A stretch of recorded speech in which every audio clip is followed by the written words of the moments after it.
लक्ष्मी रूपेण संस्थिता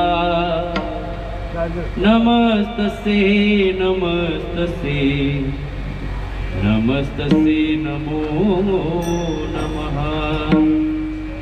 जय जय राम कृष्ण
सुख झाले हो सासरी तुहा विठ्ठल बलवा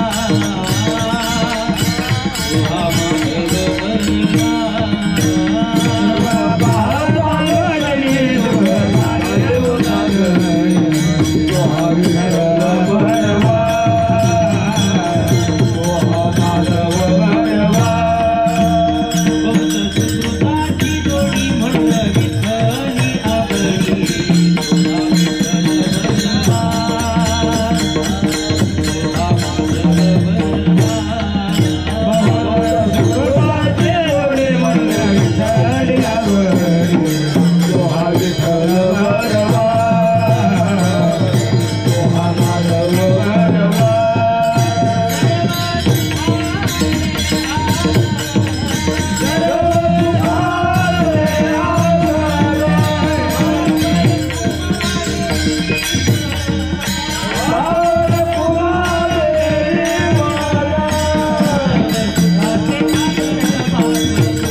काळाचे गाढे कळी काळ पाया पडे कळी काळ पाया पडे कळी काळ पाया पडे विठ्ठलाचे गाढे कळी काळ पाया पडे कळी काळ पाया पडे कळी काळ पाया पडे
विठ्ठलाचे गाडे विठ्ठलाचे गाडे विठ्ठलाचे गाडे विठ्ठलाचे गाडे गळे काळ पाया पडे गळे काळे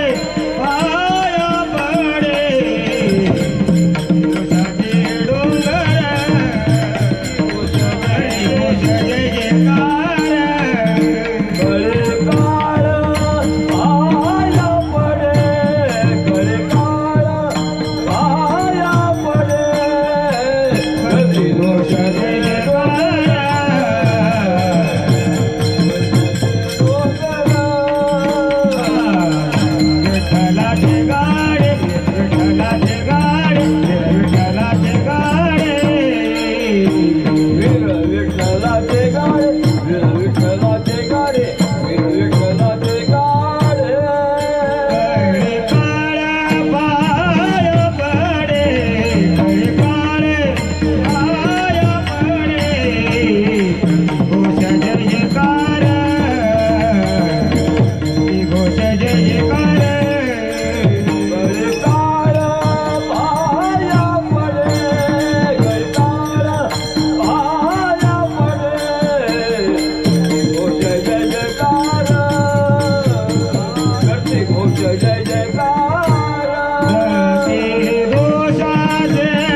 विठ्ठलाचे गाढे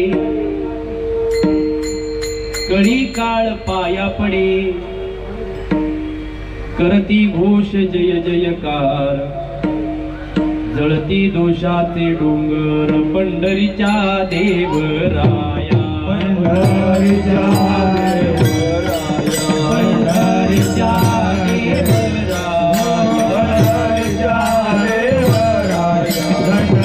दंडवता तुझे पाया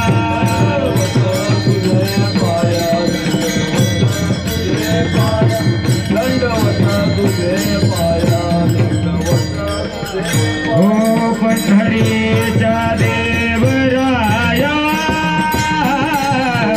दंडवत तुझे पाया दंडवत तुझे पाया दंडवत तुझे पाया पंढरीच्या देवराया दंडवत तुझे पाया दंडवत तुझे पाया दंडवत तुझे पाया पंढरीच्या देवराया दंडवत तुझे पाय एक तत्वी ईश्वर नाम तया म्हणती आत्माराम व्यापियले मांदियाळी ग्राम जगत कल्याणा अंबादेवी तुझ्या पायी दैव जागल माझ दैव जागल दुःख सार गेल आता माझ्या मागल कमी कधी नाही आई दुबळ्या संसारात खरी भक्ती आहे आई नित्य अंतरात रोज रोज भक्तीच वेड लागल आई वेड लागल दुःख सार गेल आता माझ्या मागल भावी पूर्ण कृपा गुरु मजवरी प्रातीत भावे तुला वारी सर्व अरिष्ट निगुणलया सम्मोह जो जाहला अज्ञानांतरांसी मुक्त करुणी शांती पदी बैसवी विनंती हीच असे न मागत तुझे भक्ती तुझी ती हवी अवधूत चिंतन श्री गुरुदेव दत्त नमः पार्वती पते हर हर महादेव जय कैलासी अविनाशी सुखरासी सदा रहे गंगा तटकासी हात वज्र वश भुजंग जी सांगाती जय जय शिवशंकरा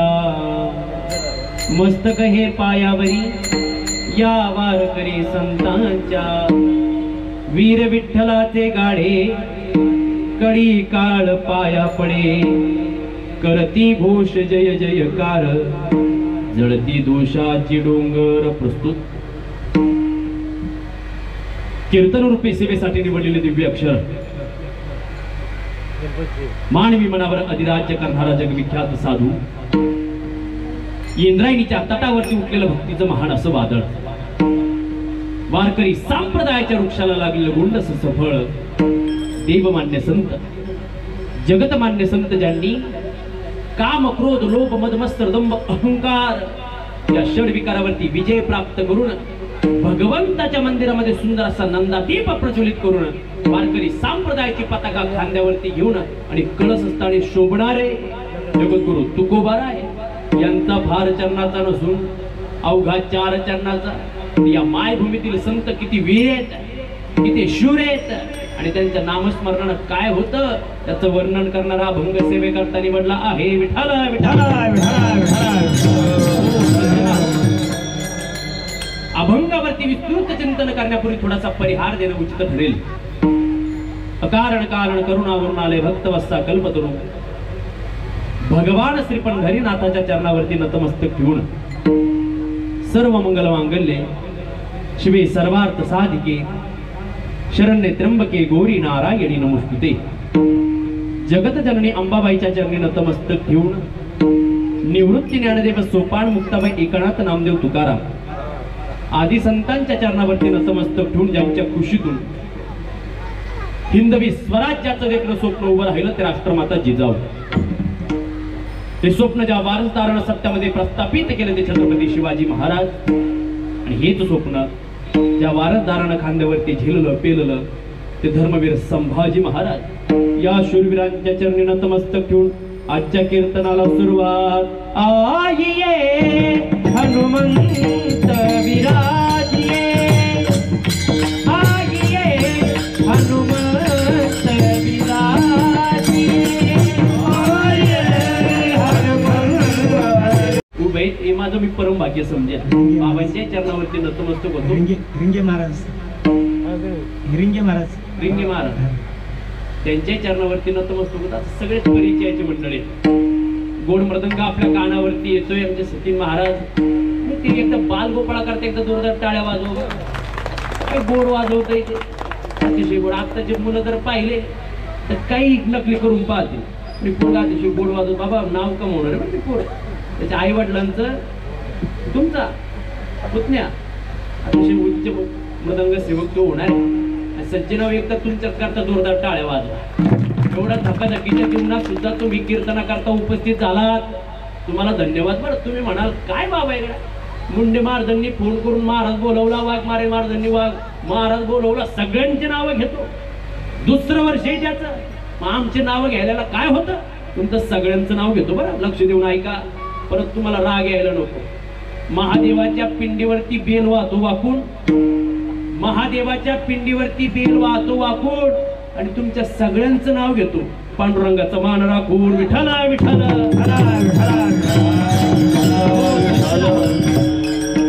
अभंग निवडला जगद्गुरु तुकोबरायांचा. कोण तुकोबराय हो? ऐकायचे तुकोबराय. कोण तुकोबराय सज्जना हो? ज्या काळाची भीती आपल्याला आहे त्या काळाच्या डोक्यावरती पाय देणारे जगद्गुरु. जग काळ खाय आम्ही माता दिला पाय, आम्ही माता दिला पाय, आम्ही माता दिला पाय. जग काळ खाय आम्ही माता दिला पाय, आम्ही माता दिला पाय, आम्ही माता दिला पाय.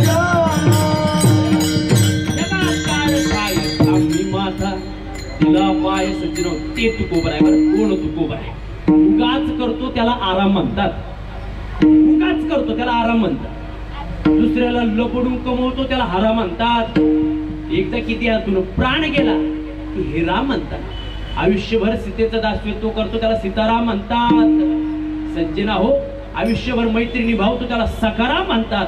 आणि काळावरती विजय मिळवतो ना त्याला तुकाराम म्हणतात. विठ्ठला विठ्ठला.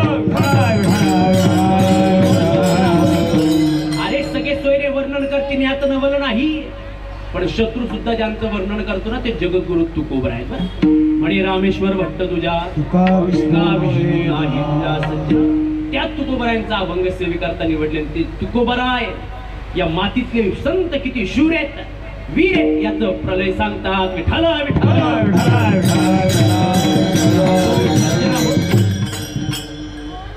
हा देश जर आपण पाहायला गेलो, देश फार पवित्र आहे. कारण नाथ महाराजांनी सांगावं भरतखंडे नरदेह प्राप्ती, हे तो परमभाग्याची संपत्ती देश पवित्र आहे. पण या देशाचं भवितव्य जर घडवायचं असेल तर अनेक लोक सचिन बाबा पुढे येतात. पण या देशाचं भवितव्य मातीला मिळवण्याकरता सुद्धा अनेक लोक पुढे येतात. देशाचं भवितव्य कोण घडवतं? तीन सजावत देश सती संत और शूर, तीन लजावत देश को कपटी कायर और क्रूर. सज्जना देशाचं भवितव्य घडवण्याकरता तिघ जण पुढे येतात. कोण? या माता मावल्या धर्ममंडपात बसल्या ना तर पुढे येतात बाबा. दुसरे देशातील संत अग्रेसर आहेत, तिसरे देशातील शूरवीर अग्रेसर आहेत. पण देशाचं भवितव्य मातीला मिळवण्याकरता सुद्धा अनेक पुढे येतात. कोण? कपटी लोक, कायर लोक आणि क्रूर लोक पुढे येतात. विठ्ठला विठ्ठला. कपट शब्द ऐकला की आमच्या कानावरती शकुनी मामाचं नाव आल्याशिवाय राहत. बाबा किती कपट होतो त्याच्याकडे. आता शकुनी मामा गेला बरं, पण त्याचे अनेक वंशज आपल्याला पाहायला भेटतात. आपल्याशी गोड गोड बोलतात पण त्यांच्या मनामध्ये कपट असतं बरं. आमचे गुरुवर्य सांगतात माणसानं सोनं व्हावं की माणसानं सोन्यासारखं व्हावं. माय माणसानं सोनं व्हावं की माणसानं सोन्यासारखं व्हावं. मी तर म्हणतो माणसानं व्हायचं असेल तर परीस व्हावं. जिथे जाईल त्याचं सोनं करून टाकवं. पण अंतकरणात कपट नाहीये बरं. कपट नकोय प्रत्येकाच्या अंतकरणात. भगवंताला सुंदर असा देह दिला, भगवंताची भक्ती करा. का कोणाविषयी कपट ठेवता? कपटी लोक देशाचं भवितव्य मातीला मिळवतात. कायर लोक, भित्रे लोक देशाचं भवितव्य मातीला मिळवतात. आणि सज्जन तिसरी क्रूर लोक देशाचं भवितव्य मातीला मिळवतात. विठाला इतके क्रूर लोक आपण पाहतो. आता तुम्ही ज्या इलाक्यात राहताय तर कसली भीती सहसा जाणवत नाही. मागे मागे तर आमच्या शिर्डीकडे अशी घटना घडली. नुकतीच कुत्रीची पिलं जन्माला आली होती. नुकतीच कुत्रीची पिलं जन्माला आली. कुणीतरी नराधमानं त्या नुकतेच जन्माला आले कुत्र्यांच्या पिलांवरती रॉकेल वातावरण त्यांना पेटून द्यावं. एवढे क्रूर लोक आपण पाहतो. का? क्रूर लोक देशाचं भवितव्य मातीला मिळवतात. सज्जन अनेक पाहिलेत आम्ही की त्यांनी देशाचं भवितव्य मातीला मिळवलं. अनेक नाव आहेत. अफजल खान, औरंगजेब. का? किती क्रूरता होती त्यांच्याकडे. आता क्रूरता सांगायला आपल्याकडे वेळ नाही. फार क्रूर लोक होते. त्यांनी देशाचं भवितव्य मातीला मिळवलं. पण देशाचं भवितव्य घडवण्याकरता काही लोक पुढे येतात. सज्जन त्यात या माता मावल्या ज्या बसलेल्या आहेत ना, ते देशाचं भवितव्य घडवतात. विठाला विठाला.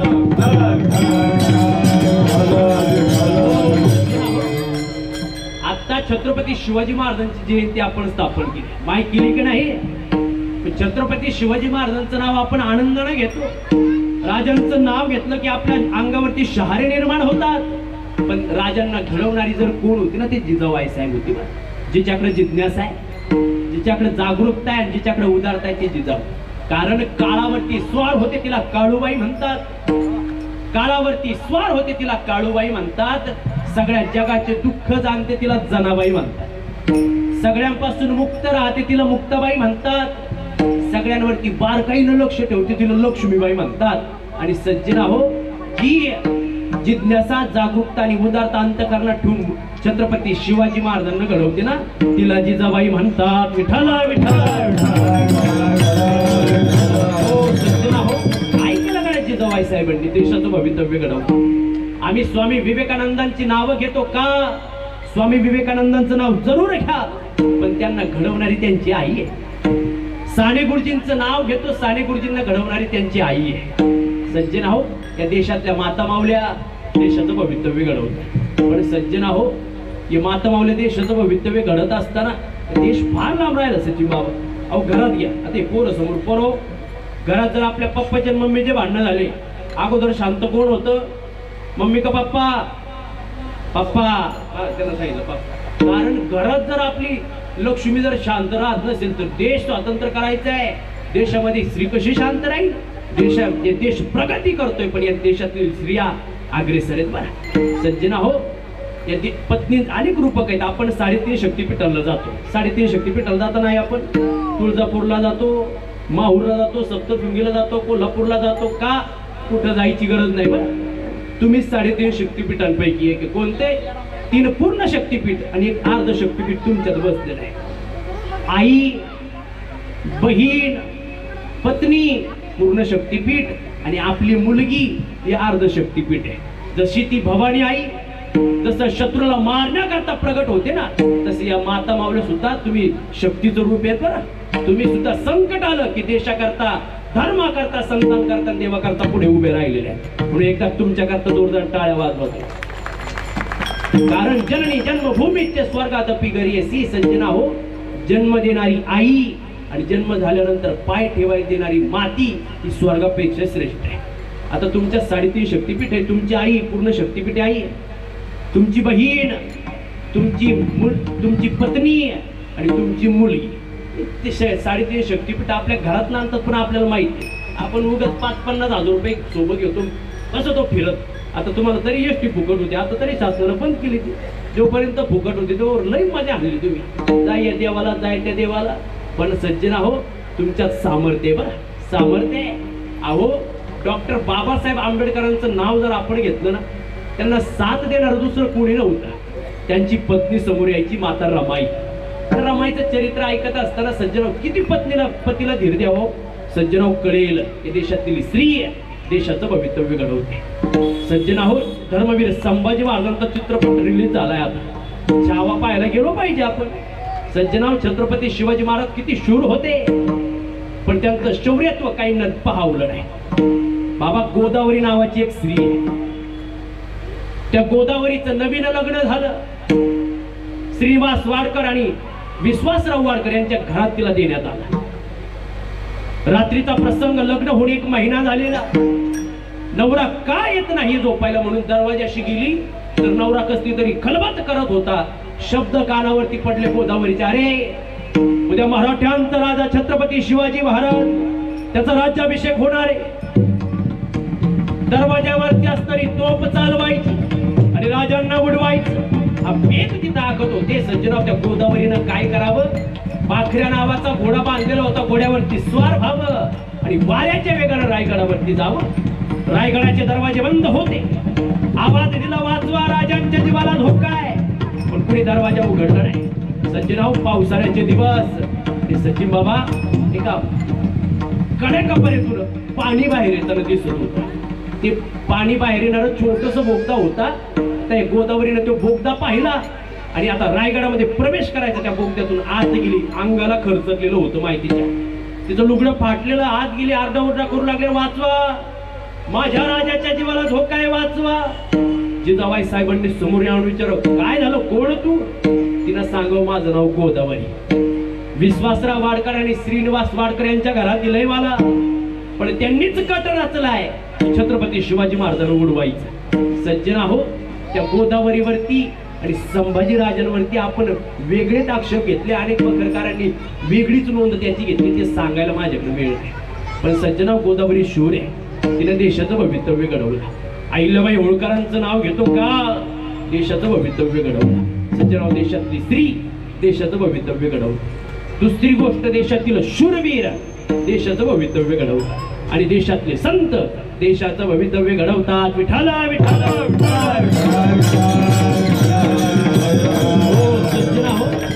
देशातले संत कसं देशाचं भवितव्य घडवतात? 12वा अध्याय काढा आणि 213 क्रमांकाची ओळी बघा. संतांचा अंतकरण सांगितले. हे विश्वची माझे घर, ऐसी मती जयाची स्ती, किंबहुना चराचर आपणची जाहला. हे जगजोगी जगजोगी, जागे जाग बोलती, जागे जाग बोलती, जगजोगी जगजोगी, जाग जाग बोलती, जाग जाग. किती संत झाले हो या मातीत. त्यांनी देशाचं भवितव्य घडवलं. माय, तुम्ही दर्शन घेण्याकरता मंदिरात येता, पहिली मूर्त तुम्ही पाहता ती साईबाबांची. साईबाबांनी जगावरती फार अलौकिक उपकार केले बरं. त्यांनी देशाचं भवितव्य घडवलं. आता पूर्वीचा काळ जर आपण पाहिला, साईबाबा शिर्डीत आले तर लहान लहान मुलं होते ना, ते लहान मुलं फार विचित्र असतं. साईबाबा झाडाखाली बसलेले. साईबाबांच्या चेहऱ्यावरती फक्त स्मित हास्य. बाबा कोणाशी बोलत नव्हते. लहान मुलं जायचे, टवळकी करायचे साईबाबांची. साईबाबा कोणालाच काही म्हणाले नाही. मुलं घरी जायची आणि आपल्या आईला सांगायचे, आई अगं त्या लिंबाच्या झाडाखाली कोण बाबा आलाय? किती बोलतो आम्ही त्याला, दगड मारतो तरी आमच्याशी हसतोच, आम्हाला काहीच रागवत नाही. ते काही गीतकारानं फार गोड वर्णन केलंय बरं. हे आई ग आई, कोण ग हा बाई, माझ्याकडं बघून हसतोय ग, येड्यावाणी मला दिसतोय ग. हे काल जमली होती लोक ग, किती पुसत होती त्याला नाव गाव जाती. हे बोल न काही घुमन राही, आपल्याच धुंदीत जगतोय ना, येड्यावाणी मला दिसतोय ना. सज्जन हो, त्या साईनाथ महाराजांनी श्रद्धा आणि सबुरीचा मंत्र आपल्याला दिला. त्यांनी देशाचं भवितव्य घडवलं. आता साईनाथ महाराजांचं दर्शन घेताना मग त्यांचा दृष्टांत परिचित झाला पाहिजे. काय झालं, तुम्ही येत असाल आमच्याकडे दर्शनाला शिर्डीला. एकदा द्वारकामाईमध्ये साईबाबा बसलेले आणि काही भक्त मंडळी पण सचिन बाबा बसले. आता चर्चा चालू. भिंतीवरती एक पाल होती. ती पाल चुक चुक चुक चुक करायची. भक्तगण साईनाथ महाराजांकडे गेले. सांगितलं, साईबाबा अहो, ही आपल्या हिंदू धर्मामध्ये पाल चुक चुकनं अशुभ मानलं गेलेलं. मग या भिंतीवरची पाल का चुक चुक करते? साईबाबांनी सांगितलं, अरे भक्तांनो, त्या पालीची बहीण संभाजीनगर वरून तिला भेटायला येते. ती भक्त म्हणे, संभाजीनगर कुठे? ही पाली हिची बहीण कधी यायची हिला भेटायला? 10 मिनिटं झाले. 10 मिनिटानं संभाजीनगर वरून एक घोडेस्वार शिर्डीत आला आणि आल्यानंतर त्यानं घोडा बांधला आणि घोड्याला काहीतरी खायला द्यावं म्हणून ती पिशवी होती ती झटकली. माय त्या पिशवीतून एक पाल खाली पडली. ती पाल तुरु तुरु तुरु तुरु तुरु ही पाल जिथं चुकचुक करीत होती ना त्या भिंतीवरती आली. दोन्ही पालींची डोळ्याला डोळे एक नजर झाली आणि दोन्ही पण फोटोच्या मागं गडप झाल्या. भक्तांनी विचारलं, बाबा हा काय प्रकार, हा काय प्रकार? बाबांनी सांगितलं, मी सांगितलं होतं ना की तिची बहीण तिला संभाजीनगरवरून भेटायला येते. सज्जनाई अंतर्यामी संत आपण पाहिलं त्यांनी देशाचं भवितव्य घडवलं. विठाला विठाला आणि देशातील शूरवीर देशाचं भवितव्य घडवलं. कर्माच्या प्रांतात वीर पाहिले आम्ही कर्मवीर भाऊराव पाटील. धर्माच्या प्रांतात वीर पाहिले धर्मवीर छत्रपती संभाजीराजे. नर प्रांतात वीर पाहिले नरवीर तान्हाजी मालुसरे. यांच्याकडे एक गुण होता बाबा. हे काय करायचे, एकदा रणांगणात गेले की पुन्हा माघारी पाहत होती. महाराज म्हणतात, रणी निघता शूर न पाहे माघारी ऐशा मज धीर राखे. आता सज्जना हो, ते शूरवीर काय करायचे, एकदा रणांगणात गेले की पुन्हा माघारी पाहत नव्हते. एवढे शौर्य त्यांच्यात होतं बरं. शूरवीर जसे तसेच आपले संत आहेत. संत पण काळावरती त्यांनी विजय मिळवलेला आहे. काळावरती विजय संतांनी मिळवला. काय झालं, माऊलींना नेण्याकरता काळ आला, पण सगळ्या भावंडांनी 2 बोट केले, काळ माघारी गेला. सज्जना हो, नाथ महाराजांना आता देह विसर्जित करायचो. नाथ महाराजांनी देह ठेवला, भावकी आली, भावकीनं उचललं आणि घेऊन चालले. तर भावकीच्या फक्त मनात आलं, अरे हा विश्वभर देव देव केला, कधी आपलं नाव यानं घेतलं नाही.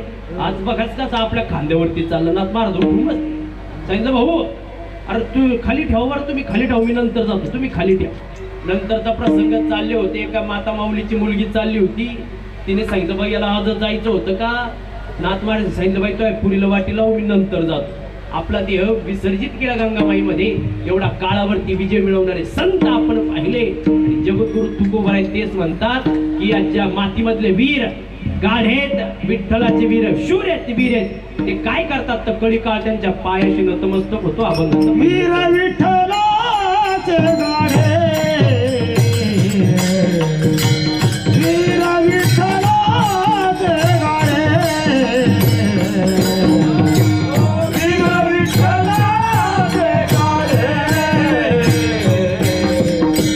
वीर विठ्ठलाचे गाढे, वीर विठ्ठलाचे गाढे, वीर विठ्ठलाचे गाढे, वीर विठ्ठलाचे गाढे, वीर विठ्ठलाचे गाढे, वीर विठ्ठलाचे गाढे, वीर विठ्ठलाचे गाढे, विठ्ठलाचे गाढे, कडे काळ पाया पडे, कडे काळ पाया पडे, वीर विठ्ठलाचे गाढे, कडे काळ पाया पडे, कडे काळ पाया पडे, करती घोष जय जयकार, करती घोष जय जयकार,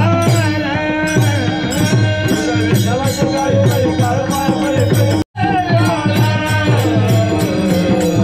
करती घोष जय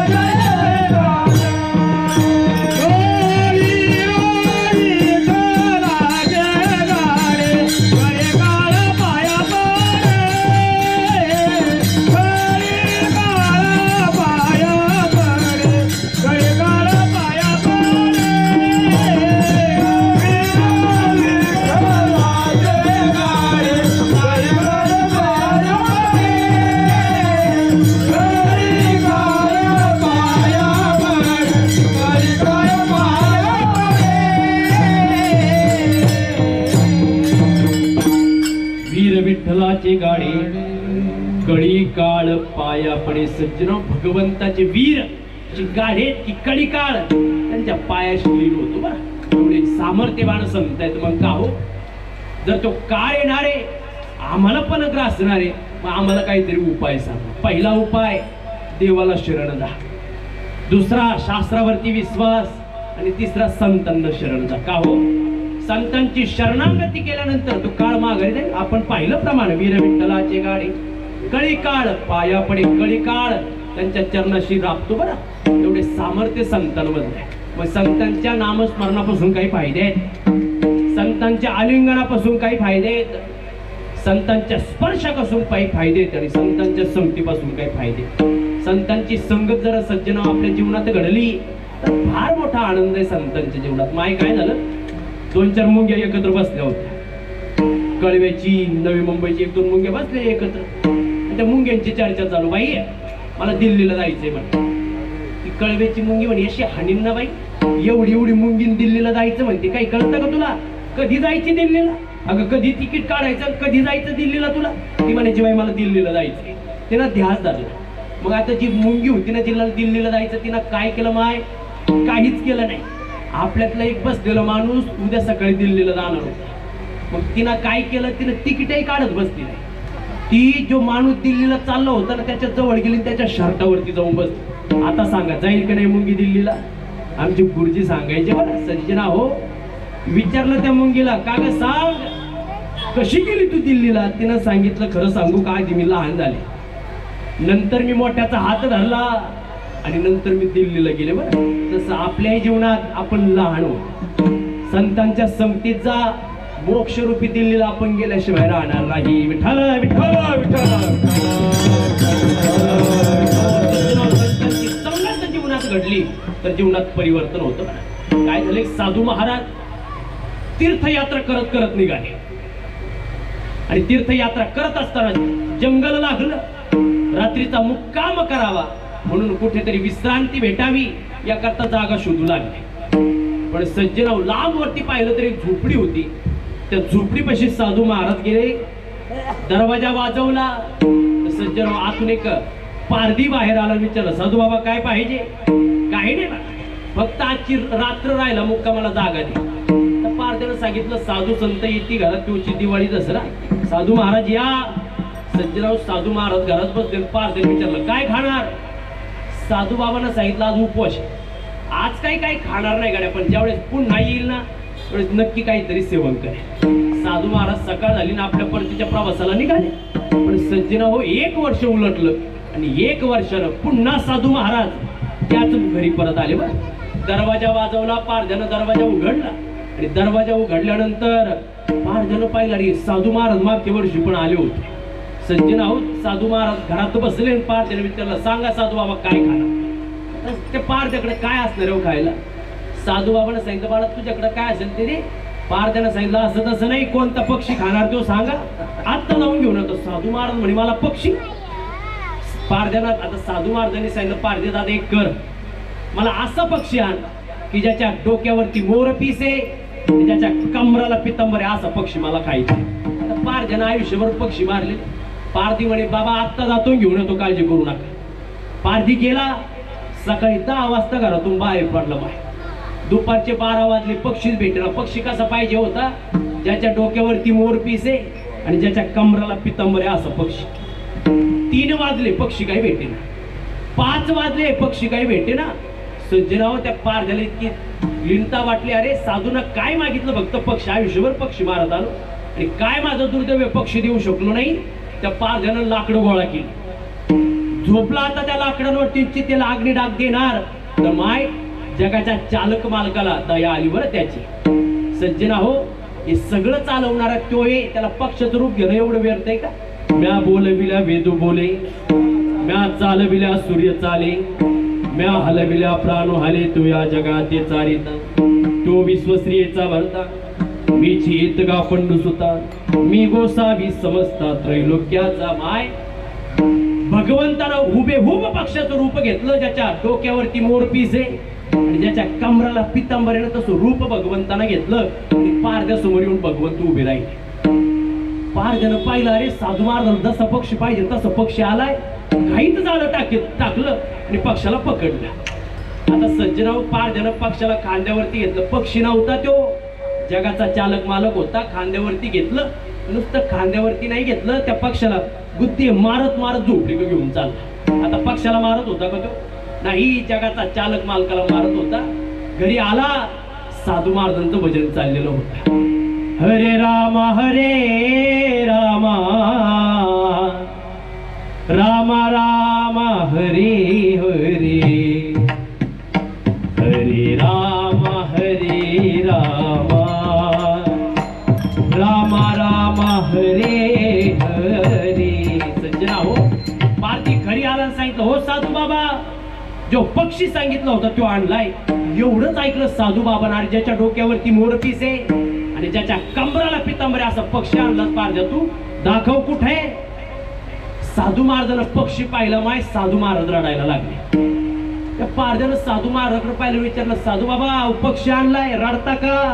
साधूनं सांगितलं पारद्या, योगी यांच्या ध्यानी धाता नातुडसे, अरे योग्यांच्या जपी तपी संन्याशांच्या स्वप्नात न येणारा तो भगवंत तुझ्या जाळ्यात अडकला तरी कसा रे.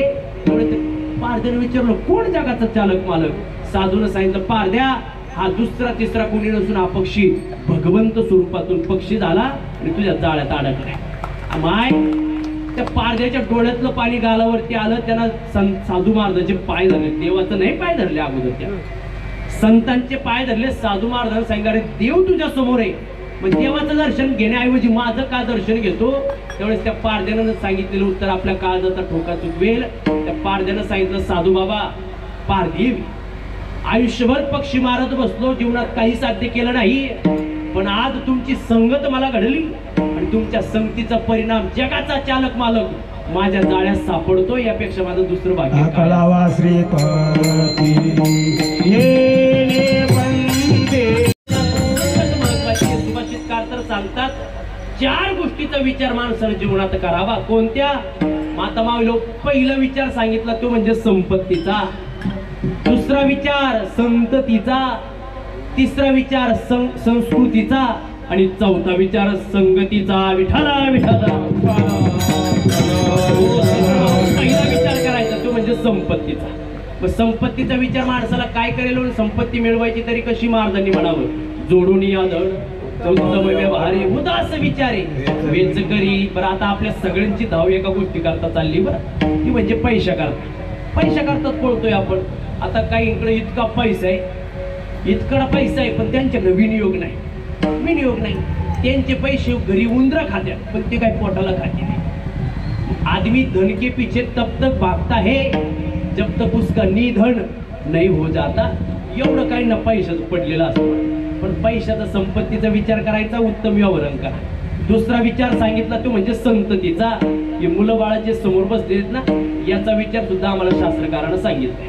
आता तुम्ही सज्जन आहो, तुमची मुलं बाळ आणली नसती, पण तुमच्या मुलं बाळांचा विचार करणं फार गरजेचं आहे.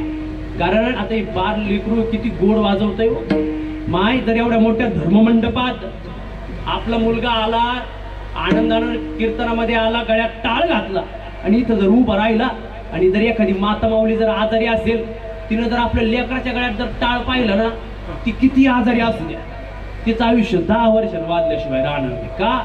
लेकराच्या गळ्यात टाळ पाहिलं तर.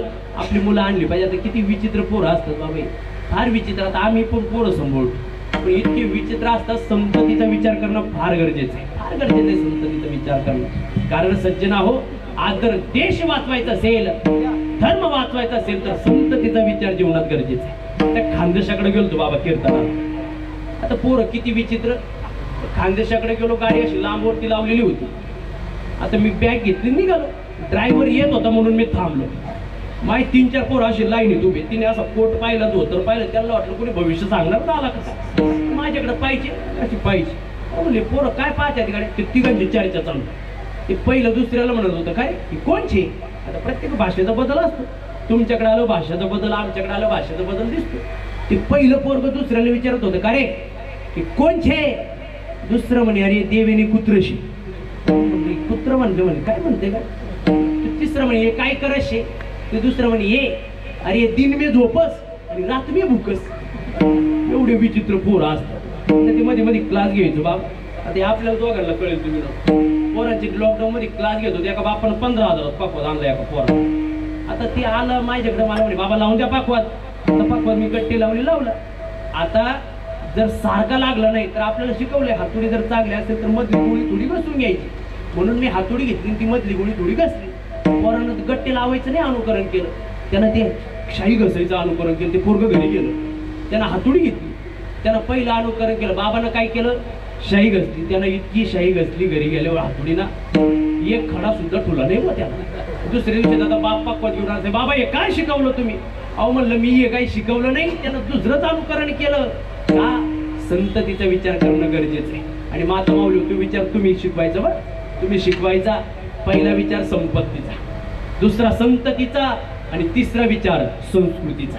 ज्या पवित्र संस्कृतीत आपण जन्माला आलोय सज्जन आहोत, किती पवित्र संस्कृती आहे. ज्या मातीच्या आधारानं कीर्तन ऐकतोय ती संस्कृती जोपासायला आपल्याला किती आनंद आहे. या धर्ममंडपात आपण हरिपाठ घेतो, किती आनंद घेतो आपण. आता कीर्तनात किती आनंद आहे. स्वामी विवेकानंद शिकागोला ज्यावेळेस निघाले, डोक्यावरती भगवा फेटा होता, भगवा कुर्ता अंगात होता, भगवी लुंगी होती, पायात चप्पल मात्र शिकागोची होती. एका तरुणाने विचारलं, स्वामीजी वेशभूषा भारतीय आणि चप्पल आमच्या भूमीची असं का? स्वामीजींनी आपल्या संस्कृतीचा अभिमान सांगताना सांगावं, ऐक, अरे आमची भूमी त्याग प्रधान आहे म्हणून तिला मी डोक्यावरती घेऊन मिरवतो, आणि तुमची भूमी भोग प्रधान आहे म्हणून मी तिला पायाशी तुडवतो. सज्जन हो, संस्कृतीचा विचार करा. आणि चौथा गोष्ट, संगतीचा विचार करा. विठाला विठाला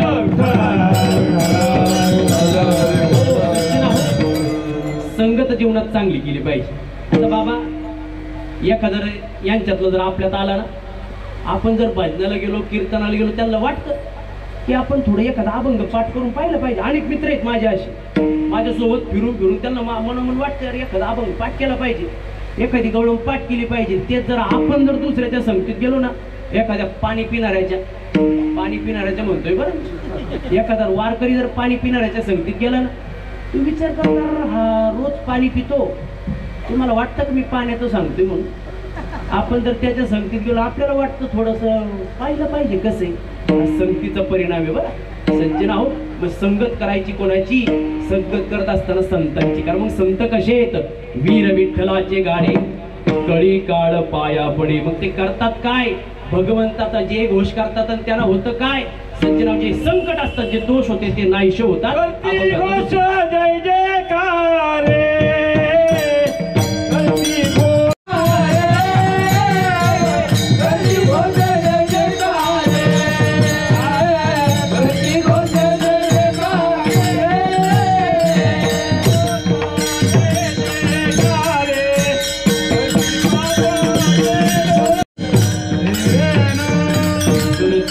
जय जयकार, जळती दोषाचे डोंगर. मग महाराज कोणता दोष निवारण केला? नामदेव महाराजांचं चरित्र आपल्या डोळ्यासमोर येईल. सज्जना हो, वारकरी संप्रदायावरती हाणी आली, भागवत धर्माची पताका घेऊन बादशाच्या भेटी करता दावं दिलेला नामदेव महाराजांनी. पण नामदेव महाराजांकडे प्रस्ताव सादर केला आणि सांगितलं गाय धोक्यात आहे, आमचा संप्रदाय धोक्यात आहे. बादशानं रावळामध्ये गाय कापावी आणि सांगितलं नामदेवजी, ज्या देवा करता तुम्ही इथं आला, बोलवा त्या देवाला आणि सांग कर गाय जिवंत. प्रस्ताव म्हणजे तो. सज्जना हो, नामदेव महाराजांनी डोळे बंद करावे, बादशाला सांगितलं बादशाची 2 दिवसाची मुदत द्या, गाय जिवंत करतो. सगळे संत मंडळी सोबत होते आणि भगवंताच्या भक्तीचा टाहो फोडला बरं. भजन चालू झालं आणि भगवंताचं भजनाला काय लागतो? नाम संकीर्तन, साधन पै सोपेने जळतील पापे जन्मांतरीचे. नामदेव महाराजांनी डोळे बंद करावे आणि देवाला सांगावं, देवा नको देवराया अंत पावो, प्राण हा सर्वथा, प्राण हा सर्वथा जाऊ पाहे. नको देवराया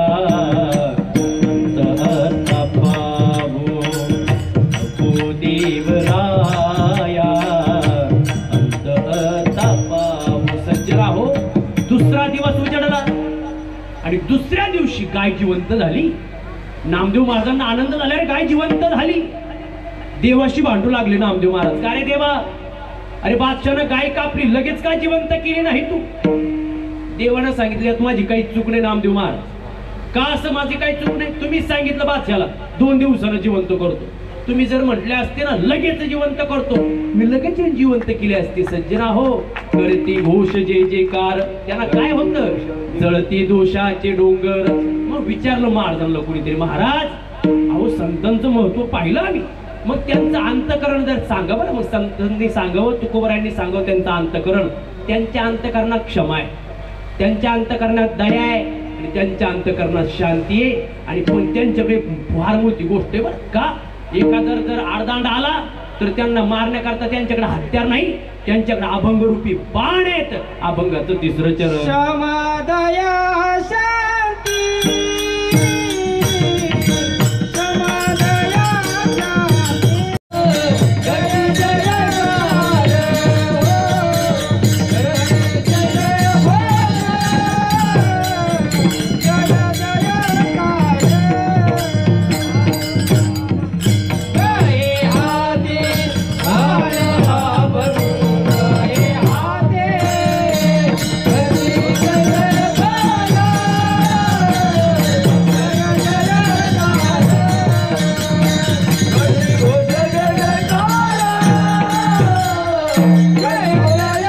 संतांचा अंतकरण. संतांच्या अंतकरणात माझी पहिली गोष्ट क्षमा. क्षमा आता आपल्याला परिचय असेल, नाथ महाराजांच्या अंगावरती एक येवण पान खाऊन थुकला तर नाथ महाराज रागवले नाही, येवण अंगावरी थुंकला प्रसाद देऊन तृप्त केला. क्षमा दया त्यांच्या अंतकरणात आहे. तो समोरचा फोटो बघा. जगद्गुरु तुकोबाराय नित्यनेम होता जगद्गुरु तुकोबारायांचा. सकाळी जायचं, भगवंताचं दर्शन घ्यायचं. देवाचं जे भगवंताचं मंदिर आहे त्याला जो कूप केलेला होता त्याच्या बायकोच्या बगीच्याला तो मंबाजीबुवांचा. तो व्यवस्थित करत असताना मंबाजीबुवांना पाहिलं, काठीनं मारलं माय. पण आता जगद्गुरु तुकोबाराय कीर्तनाला उभे राहिले. समोरचा खांब रिकामा होता. विचारलं खांब कोणाचा? सांगितलं मंबाजीबुवाचा. जर आज मंबाजीबुवा जर येत नसतील कीर्तनाला तर हा तुकाराम कीर्तन करणार नाही. क्षमा ऐका, दया ऐका. सज्जनाव जगद्गुरु तुकोबारायांनी विना खाली ठेवावा, चिपळ्या खाली ठेवावा आणि मंबाजीबुवांचे पाय चपण्याकरता त्यांच्या घरी जावं. क्षमा आहे, दया आहे आणि त्यांच्या अंतकरणामध्ये शांती आहे. बरं आता शांती म्हटले की नाथ महाराज आमच्या पुढे येतात. सज्जन माऊली शांत आहेत. लोकांनी जुडीत जे अन्न होतं ते माती मिश्रित केलं पण तरी पण माऊली शांत होती. मानवता उदारता लीनता ज्यांच्याकडे ना ते माऊली शांत होते. पण सज्जन संतांकडे एक हत्यार होतं ते म्हणजे अभंगाचा हत्यार. आता जगद्गुरु तुकोबारायांची किती अभंग सांगू मी तुम्हाला. सज्जन कोणताही क्षेत्र घ्या तुकोबाराय अग्रेसर आहे. विद्वत्तेचं घेतलं तरी महाराज म्हणतात वेदाचा तो अर्थ अमासीचा ठावा इराणी भावा भारमाचा. भक्तीचं घेतलं तरी महाराज सांगतात हरिनाम संकीर्तन संतांचे पूजन घालीन लोटांगण महाद्वारी. सज्जना हो, क्षमा दया शांती त्यांच्याकडे होती पण हत्यार रूपी अभंग सुद्धा त्यांच्याकडे होते. तसेच या महाराष्ट्राच्या मातीमध्ये अरे काशी की कला जात और मथुरा में मस्जिद बसती अगर एक शिवाजी ना होता तो सुनता सबकी होती. छत्रपती शिवाजी महाराजांकडे सुद्धा क्षमा आहे, त्यांच्या अंतकरणात दया आहे, त्यांच्याकडे शांती सुद्धा आहे. पण सज्जनाव वेळ आलीच, प्रसंग आलाच. कारण छत्रपती शिवाजी महाराजांना धीर देण्याकरता जगद्गुरु तुकोबाराय होते. काय कमी अभ्यास होता का छत्रपती शिवाजी महाराजांचा? मग काय किती शूर होते. पण सज्जनाव ते ऐकण्याकरता आपल्याला टाळी वाजून भजन करावं लागेल. कसे होते आमचे राजे ऐका सज्जन हो. आता शिवजयंती झाली. शिवजयंती होत असताना अनेक आपल्या गावातली तरुण म्हणत होती अरे आम्हाला छत्रपती शिवाजी महाराज व्हायचंय. कोणी म्हणत होते आम्हाला धर्मवीर संभाजी महाराज व्हायचंय. अरे कोण छत्रपती शिवाजी महाराज आणि कोण धर्मवीर संभाजी महाराज ऐकून जा. सज्जनाव ज्याला पायीतली ताई कळाली तो मुक्ताईचा ज्ञाना झाला. ज्याला बाईतली ताई कळाली तो मुक्ताईचा ज्ञाना झाला.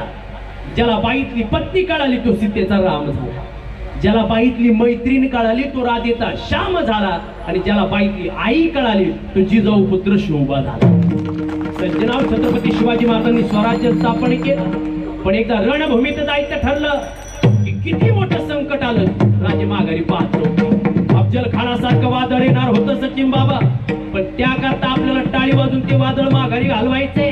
5 मिनिटाचा वेळ आपल्याला धर्ममंडपात द्यायचे. बरं जोरदार टाळी वाजून भजन करायचे. कसे होते आमचे राजे. ओम नमो भवानी माते तुझ्या आशीर्वादे कृपा प्रसादे शाहिराचा साज पुन्हा चढला. साज पुन्हा चढला. शाहिराचा साज टाळी बाय टाळी. ज्या धर्ममंडपात आपण बसलोय त्या धर्ममंडपाची शोभा जर कोण असेल तर ते छत्रपती शिवाजी महाराज धर्मवीर संभाजी महाराज. या शूरवीरांनी आपलं संपूर्ण जीवन धर्माच्या स्वाधीन केलं. कसे होते आमचे राजे. ओम नमो भवानी माते तुझ्या आशीर्वादे कृपा प्रसादे शाहिराचा साज पुन्हा चढला. शाहिराचा साज पुन्हा चढला. शाहिरा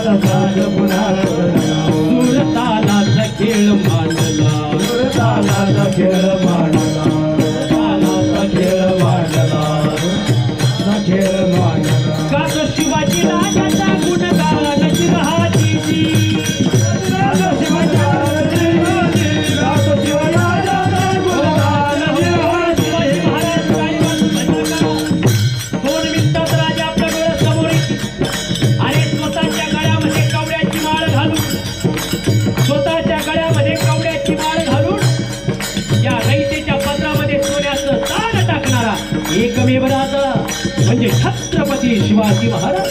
आणि सज्जन हो, या मातीमध्ये दुधाचे अभिषेक करणारे अनेक राजा आपण पाहिले, पण स्वतःच्या रक्ताचा अभिषेक करणारा एक राजा झाला, त्याचं नाव छत्रपती शिवाजी महाराज. संजयराव अफजल खानासारखं संकट येणार होत, विडा त्याने उचलला होता. आला तसा तुळजापूरला, आणि तुळजापूरला आल्यानंतर भवानी आईच्या मंदिरामध्ये वीज होऊन घालायचं काम चालू केलं. त्यावेळेस आईचा संबळ वाजला आणि आई प्रगटीकरणाकरता अनेकांनी हाक मारली. बरं, अनादी निर्गुण प्रगटली भवानी, निर्गुण प्रगटली भवानी, महिषासुर मर्दनाला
आणि भगवंताच्या दरबारमध्ये संतांनी म्हणावं, हे विठाबाई, अगं धाव वादळ आलंय, ये ग विठाबाई, विठाबाई माझे पंढरीचे आई, आई ग ये ग विठाबाई, विठाबाई माझे पंढरीचे आई, ये ग विठाबाई माझे पंढरीचे आई.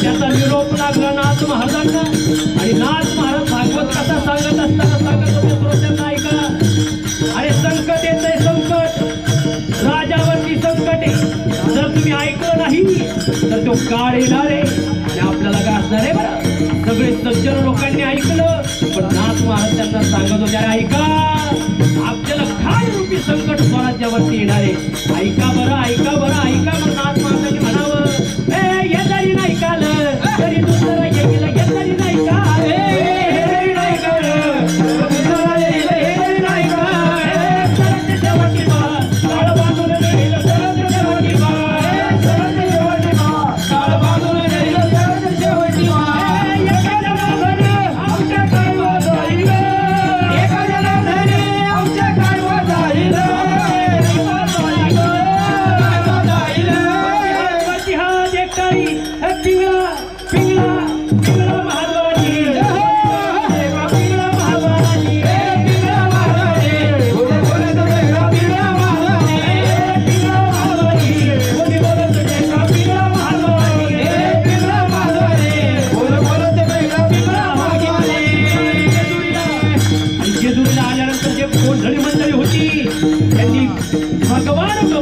आपल्या खंडोबारायांना साकडं घातलं. अरे ऐका, अहम वाग्या सोहम वाग्या, अहम वाग्या सोहम वाग्या, प्रेम नगरा मारी, सावध होणे बनवे लागा, देव करा कैवारी. मल्हारीची वारी, मल्हारीची वारी, मल्हारीची वारी, मल्हारीची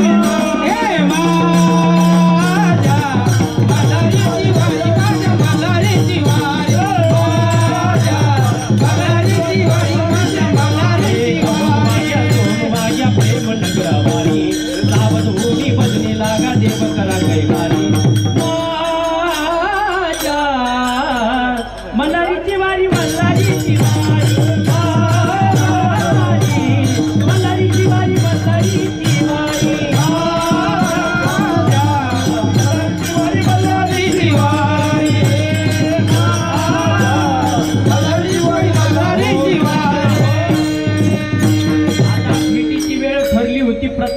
तुझ्या पायथ्याशी.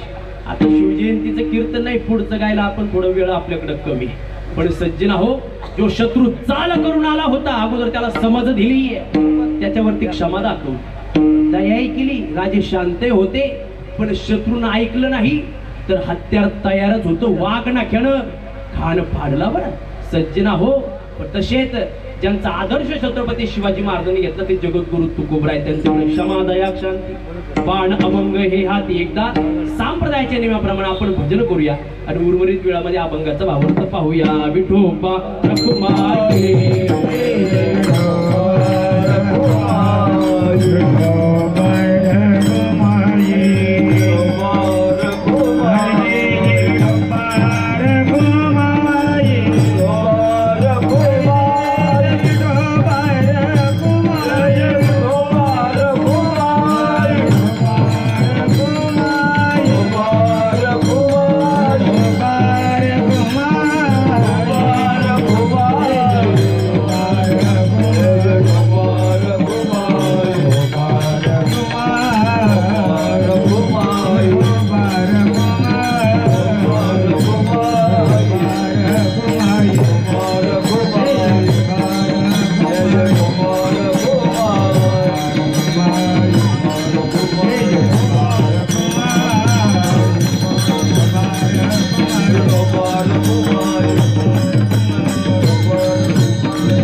करती घोष जय जयकार, जळती दोषाची डोंगर. सज्जना हो, आता तुम्हाला जर क्षमा पाहिजे असेल, दया पाहिजे असेल आणि शांती जर पाहिजे असेल तर तुम्हाला संतांचं मी उदाहरण दिलं. पण तुमच्या घरात सुद्धा संत आहेत, त्यांच्याकडे क्षमा आहे, त्यांच्याकडे दया आहे, त्यांच्याकडे शांती आहे. तेवढं सांगून मी समारोपाकडे जाणार आहे. तुम्ही म्हणाल आमच्या घरात कोण संत आहेत? सज्जन, आपल्या प्रत्येकाच्या घरात दोन संत आहेत. कोण? आपली आई आणि वडील. संत आहेत आपल्या घरातली, त्यांच्या अंतकरणात दया आहे, शांती आहे, क्षमा आहे. मुलगा कितीही चुकला, आपले आई वडील त्याचं काय मुंडकं कापतात नाही, क्षमा करतात मुलाला, त्यांच्या अंतकरणात दया आहे. माता माऊली हो, आपल्या घरातले आई वडील हे संत स्वरूप आहेत. म्हणून जगद्गुरु तुकोबराय तर एका ठिकाणी संतांना उपवा देत असताना आईची देतात. लेकुराचे हित आहे किंवा जाणे माऊलीचे चित्त, ऐसी कळवळ्याची जाती करीला भावीन प्रीती. आई जसं मुलाचं हित जोपासते ना, तसं सज्जना हो, संत सुद्धा आपलं हित जोपासतात. मग जास्त पुढं भानगडीत पडायचं नाही. आता तुमचा गैरसमज सांगू का काय झाला? एखादा भगवे कपडे घालून आला, त्यानं एक दोन गोष्टी तुम्हाला सांगितल्या, तुम्ही म्हणाल बाई काही भारी साधू आहे बाई, तुम्ही फार भोळे मनाचे, तुमच्या अंतकरण फार भोळे. बाबा त्या नाशिकला गेलो होतो कीर्तन, यांचं अंतकरण किती भोळे सांगू. आता मोठा मंडप, मी तिकडून आलो फेटा बेटा बांधून, कोट घातलेला, एक माता माऊली आजी सारखी माता माऊली गेटपाशी उभी मला औक्षण करण्याकरता. आता तिचं अंतकरण फार निर्मळ. तिनं बाबाला टीव्ही वरती पाय, तिनं कुकात बोट बुडवून माझ्या कपाळाला लावलं, तर तिचं अंतकरण सांगते इतकी भारावून गेली ती. तिनं कुक माझ्या कपाळाला लावलं, पण पुढची क्रिया चुकली माहितीची. तिनं साखर माझ्या कपाळाला लावली, तांदूळ माझ्या तोंडात घातले, खाली मी तांदूळ करत्या का? अंतकरण फार निर्मळ आहे. ऐका, तुम्हाला बाहेरची येऊन लुबाडण्यापेक्षा पण बाहेरची येतात काही सांगत नाही. आता तुमचं भविष्य मलाही कळतं, तुम्ही त्याला देता 400, 500 रुपये. आजी तुमचं भविष्य सांगतो, खरंच मला कळतं बरं भविष्य. त्या संस्थांवरून आलोय मी, महालक्ष्मी मातेच्या संस्थांवरून मला सगळं कळतं. तुमचं भविष्य सांगतो. आई फार निर्मळ मनाची, काशी केली, वनवाशी केली, पण नशिबी तुमच्या साडेसाती आली. आयुष्य जगत असताना फार कष्ट घेतले आई तुम्ही, कष्टातून संसार फुलवला आई तुम्ही, पण घरच्यांना तुमची किंमत नाही. 21 रुपये देऊ नका. पैसा खोटा दगडातला देऊ मोठा आहे. दुसऱ्याकरता फार करता पण तुमच्या करता कोणी काही करत नाही. नवऱ्याकरता फार कष्ट घेतले संसार फुलवण्याकरता पण नवऱ्याला तुमची किंमत नाही. सज्जनराव असं बोलले की माता मला म्हणते बाई कुठून आणला होता बाई लई गोड बोलायचा द्या 500 रुपये काढून. का हे तुम्हाला फसवण्याकरता येतात पण खरे संत ऐका कोणाच्या पाया पडत बसू नका कोणाच्या पडू नका. सकाळी उठले ना खरे संत जर कोणाचे पाहिजे असेल तर ते आपले आई आणि वडील आहेत. मग आई वडील का हो वेळोवेळी आपल्याला बोलतातही पण जसे संतांकडे अभंग आहेत तसे आई वडिलांकडे पण शब्द आहेत बोलण्याकरता. पण तसं सज्जन आहो आई वडील बोलतात पण त्यांच्या अंतकरणात क्षमा दया शांती असते. बरं दृष्टांत सांगतो समोर उपाकडे येतो. पण आई वडील कसे संत आहेत आपलं हित पाहण्याकरता आई वडील पुढे येतात. काय झालं दादा एक मुलगा इंजिनियर झाला दृष्टांत मौलिक आहे. बरं आई वडील संत कसे त्यावरती सांगून मी समोर उपाकडे जाणार आहे. सज्जन एक मुलगा इंजिनियर झाला सकाळी लवकर उठला आणि उठल्यानंतर वडिलांचं दर्शन घ्यायला गेला. वडिलांनी सांगितलं कारट्या कुठं चालला रे सकाळी सकाळी. बाबा अमुक तमुक कंपनीमध्ये इंटरव्ह्यू देण्याकरता चाललो. बापाला सांगितलं काय उठला तसाच चाललं ते पंख्याचं बटन कोण बंद करेल लाईटीचं बटन कोण बंद करेल आधी ते बंद करेल मग जा. पोरग म्हणे इंटरव्ह्यूला चाललो. बापानं आशीर्वाद द्यायचं सोडून दिलं काय पंख्याचे बटन बंद करायला लावले. त्याला वाटलं आई तरी आशीर्वाद देईल. ते पोरग आईकडे गेलं. बरं माय आईच्या चरणाला हात लावला आणि आईनं सांगितलं काय रे कारट्या एवढे नवे कपडे घालून कुठं चाललंय एवढे सकाळी. मुलानं सांगितलं आई इंटरव्ह्यू देण्याकरता चाललोय अमुक तमुक कंपनीत. आईनं सांगितलं हा चालला बरा इंटरव्ह्यू द्यायला. हे तेवढा माझ्याकडून किचन मधला पिशीचा नळ चालू राहिला तेवढा बंद कर आणि मग जा. पोरगं म्हणलं काय आई आहे गड्या माझी. बापाचं दर्शन घ्यायला गेलो तर बापानं आशीर्वाद दिला नाही. आईचं दर्शन घ्यायला होतं आई आशीर्वाद देत नाही. तो मुलगा रागात गेला सज्जनाव इंटरव्ह्यू द्यायला. 100 मुलं होती इंटरव्ह्यू द्यायला. शेवटचा नंबर या मुलाचा होता. 99 मुलांची इंटरव्ह्यू झाली. 100वा मुलगा हा उठला पण त्याला त्याचा बाप आठवला. बापाचे बोल त्याच्या कानावरती पडले. कार्यकारत्यात चालला इंटरव्ह्यूला पंखा कोण बंद करेल. मुलगा उठला वरती पाहिलं तर त्या ऑफिसचाही पंखा चालू होता. तर पोरानं पंख्याचं बटन बंद केलं का मनानं नाही बाप आठवलं म्हणून. आता साहेबांसमोर जाणार दरवाजा उघडला. साहेबांना विचारलं साहेब मे आय कम इन सर. सरांनी सांगितलं येस कम इन. ते पोरगं आतमध्ये गेलं पाऊल टाकलं तर तिथं पण साहेबाला हात धुवायला एक बिशीन होतं. त्या बिशीनचं नळ चालू. त्या पोराला तिची आई आठवली काय त्या साहेबाला काही कळतं की नाही. घरी गेलो आईचं दर्शन घ्यायला तर आईनं सांगितलं बिशीनचं नळ बंद कर. इथं आलो त्या साहेबानं बिशीनचं नळ चालू ठेवलं. त्या पोरानं रागात बंद केला आणि साहेबासमोर जाऊन बसला. साहेबानं टाळी वाजवली सांगितलं बाळा तुझं सिलेक्शन झालेलं आहे. ते पोरगं चिंतित पडला. साहेबानं माझी फाईल पाहिली नाही. साहेबानं मला कसले प्रश्नही विचारले नाहीत. माझा कुठला वशिलाही नाही. साहेबानं माझं सिलेक्शन केलं. घरातले संत ऐका त्यांच्या अंतकरणात दया क्षमा शांती कशी आहे. सज्जनाव त्या साहेबानं सांगितलं बाळा तुझं सिलेक्शन झालंय. त्या पोरानं विचारलं साहेब तुम्ही माझं सिलेक्शन कसं केलं ते सांगा. साहेबानं सांगितलं काही नाही तर CCTV कॅमेरे लावलेले मी तर मला सगळं दिसतंय स्क्रीनवर. 99 मुलं आतमध्ये आले. एकानं सुद्धा पंख्याचं बटन बंद केलं नाही. थंडीचे दिवस एकाने बंद केलं नाही पण तू एकमेव असं निघाला पंख्याचं बटन बंद करून आतमध्ये आला. आल्यानंतर 99 जणांनी पाहिलं बिशींचं नळ चालू आहे. एकानं बंद केलं नाही तू बंद केलं ना आतमध्ये आला म्हणून तुझं सिलेक्शन झालंय. माय खरे संत ओळखायचे शिका. त्या मुलाच्या डोळ्यातलं पाणी गालावरती आलं. साहेबांनी विचारलं काय बाळा रडतो का तुझं सिलेक्शन झालंय लाख रुपयाचा पगार आहे तुला. त्या पोरानं सांगितलं साहेब खरं सांगू का माझं सिलेक्शन आज झालं गड्या पण मला आई वडील कळाले नाही. साहेबांनी विचारलं कारट्या आई वडिलांचा नोकरीचा काय संबंध. त्या मुलानं जे उत्तर दिलं ना आपले घरातील आई वडील कसे संत आहेत त्यावरती सांगतो. बरं त्या मुलानं सांगितलं साहेब खरं सांगू का तुम्हाला वाटतं का पंख्याचं बटन मी माझ्या मनानं बंद केलं. बिशींचा नळ मी माझ्या मनानं बंद केला. साहेब वडिलांचं दर्शन घ्यायला गेलो तर वडिलांनी आशीर्वाद नाही दिला. कठोर शब्दात सांगितलं का त्या पंख्याचं बटन चालू बंद करून जाय. आईचं दर्शन घ्यायला गेलो तर आईनं आशीर्वाद नाही दिला साहेब. आईने सांगितलं बिशींचं नळ चालू आहे तेवढं बंद करून जाय. इथं आल्यानंतर दोघंही आठवले आणि दोघांवरचा राग काढावा म्हणून मी सगळं बंद केलं आणि साहेब माझं सिलेक्शन झालं. त्या साहेबाच्या डोळ्यात पाणी आलं. सज्जन साहेब विचारत होते का रे आई वडील एवढे श्रेष्ठ असतात का. त्या मुलानं सांगितलं सर खरं सांगू का आई वडील कसे आहेत. घड्याळाची किटकिट टाइम मॅनेजमेंट शिकवते. घड्याळाची किटकिट टाइम मॅनेजमेंट शिकवते पण आई वडिलांची कटकट जगावं कसं ते शिकवते. सज्जनाव आई वडिलांना काय क्षमा दया शांती पण वेळ आली तर बाण अभंग हाती. म्हणून सज्जना हो तुकोबराय म्हणतात या भूमीमध्ये ते विठ्ठलाचे वीर एकटेच गाढेत अभंगाचं शेवटचं चरण. तुका म्हणे बळी तुका म्हणे बळी तुका म्हणे बळी तुका म्हणे बळी तुका म्हणे बळी तुका म्हणे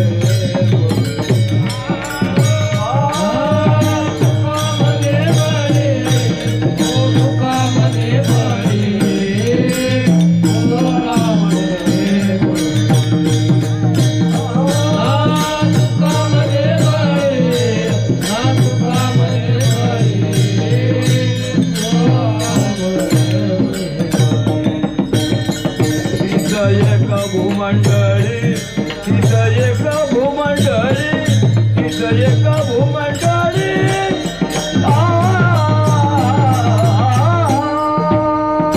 घोष करती जय जयकार घोष करती जय जयकार घोष करती जय जयकार घोष करती जय जयकार वरती घोष जय जयकार वरती घोष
एक मंडळी एकदा गंधर्वाण करता जोरदार टाळ्या वाजवतात.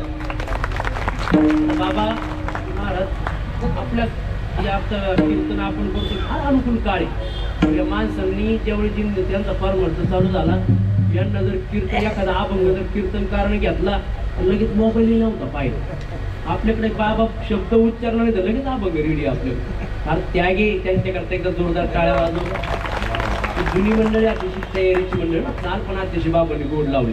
तेव्हा ते पुण्याकडे गेलो एकदा कीर्तनात एक प्रमाण मी पुढं गायलं म्हणलं वर उचला एखादं प्रमाण पुढं गायलं त्याचं द्रुपद आपण वर उचलायला होत म्हणलं वर उचला तिने अभंगाचं द्रुपद नाही वर उचल मलाच वर उचल जाऊ मांडपाचा पै डोक्याला अरे म्हणलं खाली ठेवा काय करताय म्हणलं तुम्ही. ते म्हणे काय बाबा तुम्हीच म्हणले वर उचल. अरे म्हणलं मला वर उचला नाही म्हणलो मी अभंगाचं द्रुपद वर उचलायला लावलं. आज अशी गंमत ते नावाजलेले कलाकार महाराज तर म्हणतात तुका म्हणे बळी त्याची एक भूमंडळी करती घोष जे जे कार जळती दोषाचे डोंगर सज्जन हो. न्यायमूर्ती रानड्यांचा परिचय आपण ऐकला असेल पाहिला असेल. त्यांच्या जीवनात त्यांना क्षयरोग झाला होता. संत जे घोष करतात पण न्यायमूर्ती रानडे पुण्याच्या संचित हॉस्पिटलला जर त्यांनी चेक केलं जर सांगितलं त्या डॉक्टरनं फक्त 6 महिन्याचं आयुष्य. पण घरी आले ज्ञानेश्वरी वाचण्याचा छंद ज्ञानेश्वरी वाचायला घेतली. एक मूवी पठणात आली कीर्तनाची निरंतनाची नासिली व्यवसाय प्रायचित्ताची मूवी वाचली. संसार सोडून दिला भगवंतावरती विश्वास. गाणगापूरला गेले. प्रभू दत्तात्रय भगवानाची किती गोड मूर्ती आहे आपल्याकडे. न्यायमूर्ती रानडे 6 महिन्यात मारणार होते माय गेले गाणगापूरला. सफेद वस्त्र परिधान केले आणि सफेद वस्त्र परिधान केले. गुरुचरित्र ग्रंथाचं पठण चालू केलं. आता मधुकरी मागावी खाण्याकरता सफेद वस्त्रामध्ये मधुकरी मागून आणली. त्रिवेणी संगमात गेले त्या पाण्यात बुडवली. इतक्या वेळ बुडवली त्या मधुकरीचं मीठ निघून गेलं पाहिजे त्या मधुकरीची मिरची निघून गेली पाहिजे इतका वेळ बुडवलं.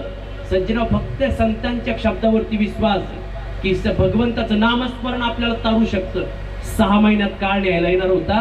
सज्जनाहो, ताकद सांगतो भगवंताच्या नामाची. सज्जनाहो, 11 वर्ष झाले न्यायमूर्ती रानडे जिवंत होते. 6 महिन्यात काळ नेण्या करता येईल. अक्कलकोटचे स्वामी समर्थ महाराज स्वप्नात आले, सांगितलं न्यायमूर्ती कुठपर्यंत राहता तिथं या मला भेटायला. अक्कलकोटला गेले. 11 वर्ष गांडगापूरला आणि 5 वर्ष अक्कलकोटला राहिले. नंतर स्वामी समर्थांनी सांगितलं जा घरी, पत्नी वाट पाहते. घरी आले, पत्नीनं पाहिलं, अरे नवरा 6 महिन्यात मारणार होता, जिवंत कसा. न्यायमूर्तीने सांगितलं काळजी करू नको, तू पहिली पिशवीवर ज्या डॉक्टरना सांगितलं ना मी 6 महिन्यात मारणार आहे, पहिलं मला त्याच्याकडे जायचं. डॉक्टर समोर उभा न्यायमूर्तीला पाहिलं, त्याचे डोळे हे बटाट्यावानी झाले. अहो न्यायमूर्ती, तुम्ही 6 महिन्यात मारणार होते, जिवंत कसे. न्यायमूर्तींनी सांगितलं डॉक्टर खरं सांगू का, तुमचं विज्ञान खोटं ठरलं. ज्यावेळेस तुम्ही सांगितलं 6 महिन्यात मी मारणार आहे, मला माऊलींनी जो ज्ञानेश्वरी ग्रंथ लिहिला त्या ग्रंथातली एक उभी माझ्या पठणात आली. कीर्तनाचे निनटनाचे नासिले व्यवसाय प्रायचित्ताची उभी पठणे केली आणि देवावरती विश्वास बसला की भगवंताचं नामस्मरण काहीतरी करू शकतं. संतांवरती विश्वास ठेवला आणि सज्जनाहो, गुरुचरित्र ग्रंथाचं पठण केलं. त्रिवेणी संगमाची स्नान केली, मधुकरी मागून अन्न सेवन केलं. आज तब्बल 16 वर्ष झाले डॉक्टर मी तुमच्या पुढे उभा आहे.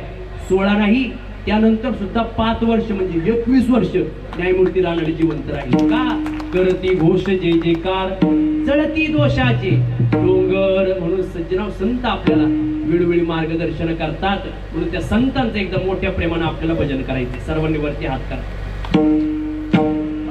हे निवृत्ती ज्ञानदेव सोपान मौसाबाई, एकनाथ नामदेव तुकाराम. निवृत्ती ज्ञानदेव सोपान मौसाबाई, एकनाथ नामदेव तुकाराम.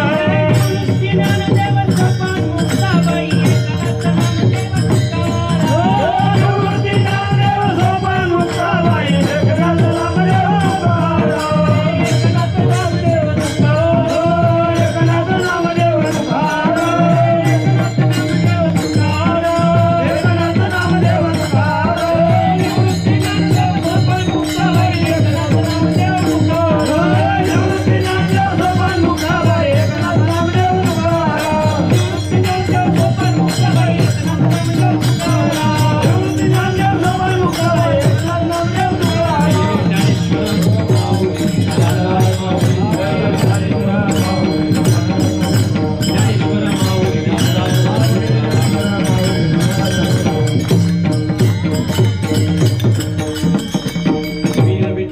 गाडी कळी काळ पाया पडे, करती घोष जय जयकार, जळती दोषाचे डोंगर. सज्जनाहो, अभंगावरती बोलता येईल तेवढा प्रयत्न केला बोलण्याचा.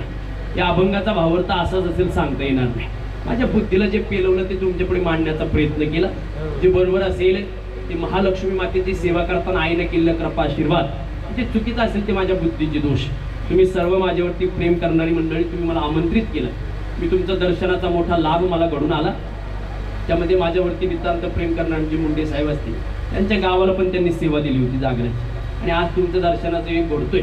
सज्जनाव, सर्व गंधर्व मंडळी माझ्या कीर्तनाच्या साथी करता होतात. माझ्याकडून अवधानानं काही चुकीचा शब्द गेला असेल मी तुमची क्षमा मागतो. थोडं मृदंग आपल्या कानावरती पडत होतात, त्या बाबांच्या चरणावरती नतमस्तक होतो. सज्जनाव, उद्या महाशिवरात्र आहे आणि शिवरात्र साजरी करत असताना अनेक प्रकारे, आता मागच्या वर्षी मी महाशिवपुराण कथा केली होती. त्या ग्रंथात अतिशय गोड उल्लेख आला होता. मी प्रत्येक कीर्तनातून सांगून अनेक जणांना त्याचा गुण पण आलेला आहे. ते शिवपुराण कथेत अतिशय गोड कथा भाग होता की काय करायचं, उद्याचा दिवस सकाळी लवकर उठायचं आणि उठल्यानंतर 21 किंवा 11 बेलाची पानं घ्यायची. जर काहींना काही व्याधी असतील तर बेलाचं फळ घ्यायचं. ते फळ घेऊन भगवान शिवजींच्या मंदिरात यायचं. किती गोर शिवलिंग आहे आपल्याकडं. आता शिवलिंग म्हणजे काय, शिवे आणि कल्याण. शिवी आणि कल्याण आणि लिंग म्हणजे चिन्ह. भगवान शिवजींनी जगाच्या कल्याणाकरता जे कल्याणकारी चिन्ह निर्माण केलं ते शिवलिंग. हे सज्जन, गोड असं शिवलिंग आपल्याकडे. या रोज सकाळी आल्यानंतर 11-21 बेलाची पानं घेऊन यायची. ओम नमः शिवाय मंत्राचा जप करायचा. 1 बेलाचं पान अर्पण करायचं. रोज नित्यानं 11-21 वेळेस भगवान शिवजींचा जप घडेल. जे बेलाचं फळ आहे ना, बिल्व फळ, त्याचे अनेक प्रकारचे फायदे सांगितले बरं शिवमहापुराण कथेत. काय करायचं, आता ते प्रदीपजी मिश्र आहेत ना, ते एवढं सांगायचे लाख रुपये घेतात. पण मी तुमच्या पुढे फुकट सांगतो, त्याची काही काळजी करण्याचे काही चार्जेस मी घेणार नाही. ते प्रदीपजी मिश्रा लाख 2-2 लाख घेतात हे सांगायचे. पण सज्जनाहो ते बेलाचं फळ आहे ते शिवजींच्या शिवलिंगाजवळ ठेवायचं. आपलं माय तुम्हाला अनेक प्रकारच्या व्याधी असतात, पित्त आणि गाठी, त्या जर व्याधी दूर करायच्या असेल तर ते बिल्व फळ फार उपयोगी आहे. ते बिल्व फळ घेऊन यायचं, शिवजींची पूजा करायची आणि पूजा केल्यानंतर ते बिल्व फळ घरी घेऊन यायचं. ते गॅसवरती म्हणा चुलीवरती म्हणा इतकं भाजायचं की त्याची अशी पावडर तयार झाली पाहिजे. दाबून त्याची पावडर करायची, ते एका डबीत भरायची आणि आल्यानंतर पुन्हा शिवजींपुढे बसायचं, शिवजींचं ध्यान करायचं. जय कैलासी अविनाशी सुखरासी सदा रे गंगा तटकासी हात वज्र वशभुजंग जी सांगाती जय जय शिवशंकरा. तुम्ही विश्वनाथ दिनरंकवी अनाथ कृपा कराल ते थोडी पाया पडिलो बरारी. शिवजींचा मंत्र उच्चार करायचा. आणि शिवजी म्हणजे कोण आहे सांगू का? सगळीच भोळी देवता, सगळ्यात भोळी देवता. लगेच प्रसन्न होणार. बाबा एक चोर गेला चोरी करायला, किती भोळी देवता आहे. चोर करायला गेला, त्याला दिवसभर काहीच चोरी भेटली नाही. त्यानं पाहिलं महादेवाच्या मंदिरामध्ये शिवलिंगावरती घंटा बांधलेली होती. हा चोर शिवलिंगा उभा राहिला घंटा काढायला. तुम्ही पाहते काय शिवजी प्रसन्न झाले. शिवजीने सांगितलं वत्सा माग तुला काय मागायचं. चोर म्हणे कोण देवकडे आला कडे हात. त्याला सांगितलं शिवजी पार्वती मातेनं सांगितलं का चोर येतो त्याला कसे तुम्ही प्रसन्न झाले. शिवजीने सांगितलं का ग बाई अनेक भक्त आले, ते भक्त यायचे फक्त हात जोडून निघून जायचे, पण काय माझा भक्त आहे त्याला संपूर्ण शरीरच मला अर्पण करून दिलं. एवढा भोळा देव आहे बरं. मग आपलं नवसाला काय पावडर नाही का? तो ती पावडर आहे ना, पावडर बेलाची पावडर. जर आपल्याला काही विकार असतील आतड्याचे, ती पावडर रोज सकाळी जिभेवरती ठेवून त्याचं सेवन करायचं. आणि दुसरी आपली मुलं बाळ आधी लहान लंपोर आहेत नाही, शाळेत जाऊन येतात, आल्यानंतर यांना दृष्ट होते का काय, डोकं दुखतं, प्रकारचे त्यांना व्याधी होतं. रोज सकाळी पोरग शाळेत चाललं की त्याला ती भस्माची उदी, आपली बेलाची उदी त्याला ती लावायची कपाळाला. पोरग शाळेत जाऊन येईल, त्याचं भविष्यात सुद्धा बदल करायची ताकद शिवजींमध्ये बरं. म्हणून उद्या नित्य नेमानं तेवढी पूजा करा. आपल्याला नक्कीच शिवजी प्रसन्न झाल्याशिवाय राहणार नाही. एकदा शिवजींचं गोड भजन करा. नमः शिवाय नमः शिवाय हर हर शंकर नमः शिवाय नमः शिवाय नमः शिवाय हर हर शंकर नमः शिवाय नमः शिवाय नमः शिवाय हर हर शंकर नमः शिवाय नमः शिवाय हर हर शंकर नमः शिवाय हर हर शंकर नमः शिवाय हर हर शंकर नमः शिवाय हर हर शंकर नमः शिवाय हर हर शंकर नमः शिवाय नमः शिवाय नमः शिवाय हर हर शंकर नमः शिवाय नमः शिवाय नमः शिवाय हर हर शंकर नमः शिवाय. उद्या आपलं जागराचं कीर्तन आहे. शिवजींची स्तुती करा. शिवजी नक्कीच आपल्याला प्रसन्न होतील. सालाबाद प्रमाणे चालू असणारा आपला हा अखंड हरिनाम सप्ताह याही वर्षी अगदी थाटामाटात चालू आहे. सज्जना हो, या मातीचं वैभव श्री शंकर मंदिराचे संस्थापक परमपूजनीय आदरणीय दानशूर व्यक्तिमत्व माधुशेठ काना ठाकूर यांच्या कृपा आशीर्वादानं हा सप्ताह चालू आहे. पण सज्जना हो, हे मार्गदर्शन करणारे माननीय श्री अनंत शेठ महादू ठाकूर नगरसेवक, श्री अक्षय अनंत ठाकूर नगरसेवक, श्री कुणाल भोलानाथ ठाकूर युवा नेते, तसेच अमय अनंत ठाकूर यांचे अनमोल सहकार्याने हा सप्ताह चालू आहे. त्यांच्याकरता एकदा जोरदार टाळी झाली पाहिजे. सज्जनावर आता कीर्तन समारोप करायची. पण समारोप करत असताना ज्या गावातून मी आलोय ना, त्या गावात सेवा करत असताना महालक्ष्मी मातेचं छोटंसं संस्थान आहे. त्या संस्थांची सेवा करत असताना आईनं भरपूर दिलंय. म्हणून प्रत्येक कीर्तनाच्या शेवटी आईचं जागर करणं हे माझं नेहमी. सर्वांनी टाळी वाजून आईचं जागर करायचं. ज्याला जर नृत्य करायचं असेल, आनंद घ्यायचा असेल, त्यानं उभं राहून आनंद घ्यायचा बरं. कारण आईचं भजन केल्यानंतर आईकडे एकच मागणं मागायचं, आई आम्ही चुकलो तरी काही, तू चुकू नको अंबाबाई. सगळ्यांनी एकदा वरती हात. तुम्ही म्हणाल प्रत्येक कीर्तनकार येतो वर आल्यानंतर आम्हाला वरती हात करून टाळी वाजवायला सांगतो. याचं कारण मी कीर्तन समारोपाच्या वेळेस सांगणार. सगळ्यांनी भजन करायचं. 2 मिनिटाचं भजन कीर्तनाला पूर्ण विराम द्यायचं. वरती हात करून टाळी का वाजवायची नंतर सांगेल मी. टाळी वाजवायची. आजची टाळी आपलं भविष्य बदलवणार आहे बरं. आणि जो टाळी वाजवणार नाही, जो टाळी वाजवतो त्याचं पाप निघेल. आणि जो टाळी वाजवणार नाही त्याच्या डोक्यावरती जाऊन बसेल. म्हणून सर्वांनी आनंद घ्यायचा बरं. तसा आपल्याला जमेल तसा. हे लाभो लागला हो लागला आंबेचा, लाभो लागला हो लागला आंबेचा, लाभो लागला हो लागला आंबेचा, लाभो लागला हो लागला आंबेचा, लाभो लागला हो लागला आंबेचा, लाभो लागला हो लागला आंबेचा, लाभो लागला हो लागला आंबेचा, लाभो लागला हो लागला आंबेचा. विठाबाई माऊलीचा हो, विठाबाई माऊलीचा हो, लाभो लागला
घेतला भजनाचा.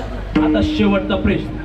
जो कीर्तनकार येतो तो सांगतो वरती हात करून टाळी वाजवा. खाली तर चांगली टाळी वाजवते ते, वरती हात काय करायला होतो प्रत्येक कीर्तनकार? कारण ऐकून जावं. आता ही जुनी मांडळ म्हणजे महाराज तुमच्या काळातलं. तुमच्या काळाच्या वेळेस तुम्ही शाळेत गेले ना, पहिले यायची तुमची मास्तर आले का पिशवी घेऊन यायची, पिशवीतून रजिस्टर काढायची, टॅबलावरती आपटायची, पान उघडलं का पेन घ्यायचे आणि पेन घेतला म्हणायचे 1 नंबर. विद्यार्थी अशी लाईनीत बसलेले असायचे. विद्यार्थी काय म्हणायचा? Yes sir. नुसतं यस सर नव्हतं म्हणत, yes sir 2 number, yes sir 3 number, yes sir. फक्त यस सर म्हणून चालत नव्हतं का? वरतीच हात करून का? गुरुजीची नजर आपल्यावरती पडावी म्हणून वरती हात करून यस सर. धर्म मंडपात वरती हात करून टाळी का? शिवजींची नजर आपल्यावरती पडावी म्हणून. धर्म मंडपात आलो ना सगळं त्यागून द्यायचं, ते गोड भजन करायचं. कारण भजनाचा आनंद आमचे गुरुजी सांगायचे, माणसानं सुखात सुद्धा भजन करावं आणि दुःखात सुद्धा भजन करावं. सुखात केलेलं भजन माणसाला भरकुटू देत नाही आणि दुःखात केलेलं भजन माणसाला कोळमुडू देत नाही. गोड भजनाचा आनंद आपण घेतला. सर्वांच्या चरणावरती नतमस्तक होतो. झालेली सेवा शिवजींच्या चरणी समर्पित करत असताना जितनी मेहरबानी आपने की उतनी तू मेरी औकात नहीं, बस कृपा ही मेरी महालक्ष्मी माते की, वरना मुझ में ऐसी कोई खास बात नाही. सर्वांच्या चरणावरती नतमस्तक ठेवून आजच्या कीर्तनाला पूर्णविराम. विठ्ठल जय जय विठ्ठल.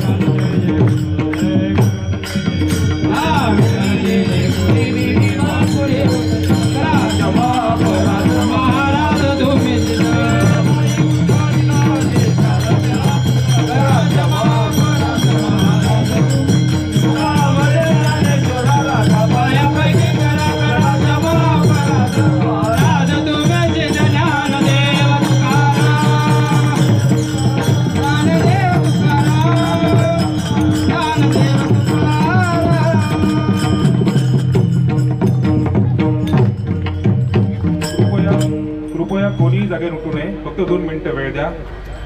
शिवप्रसादिक वारकरी संप्रदाय भजन मंडळ अनंतनगर व माऊली भजन मंडळ भोलानगर आयोजित अखंड हरिनाम सप्ताह. सप्ताहाचा आजचा 6वा दिवस. आजच्या कीर्तनाची सेवा हरिभक्त परायण अभिजित महाराज गिरी शिर्डी यांच्या अमृतवाणीतून संपन्न झाली. मंडळाच्या वतीने महाराजांचे खूप खूप आभार. आजचा हरिजागर अष्टविनायक भजन मंडळ गणपतीपाडा. एक महत्त्वाची सूचना आहे, उद्या महाशिवरात्री निमित्त श्री हरिभक्त परायण सकाराम महाराज इंदोरे यांची संध्याकाळी 4 ते 6 अशी कीर्तन सेवा होणार आहे. त्यामुळे सर्व भाविकांना विनंती आहे की यांनी संध्याकाळी 4 ते 6 येथे कीर्तनासाठी उपस्थित राहावे. तसेच संध्याकाळी उद्या 7 वाजता भव्य दिव्य असा आपल्या महादेवाचा पालखी सोहळा होणार आहे. महिला वर्गाला विशेष विनंती आहे की तुळशी वृंदावन कळस सर्व घेऊन आपण पालखीला उपस्थित राहायचं. धन्यवाद. मंडळातर्फे चहा पाण्याची व्यवस्था करण्यात आलेली आहे. चहा पाणी घेतल्याशिवाय कोणीही जाऊ नये. रामकृष्ण.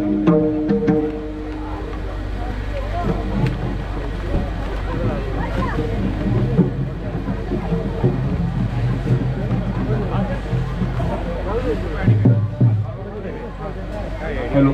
आजचा हरिजागर अष्टविनायक भजन मंडळ गणपतीपाडा. कृपया मंडळास विनंती आहे की जागरात उपस्थित राहायचं आहे. आजचा हरिजागर अष्टविनायक भजन मंडळ गणपतीपाडा.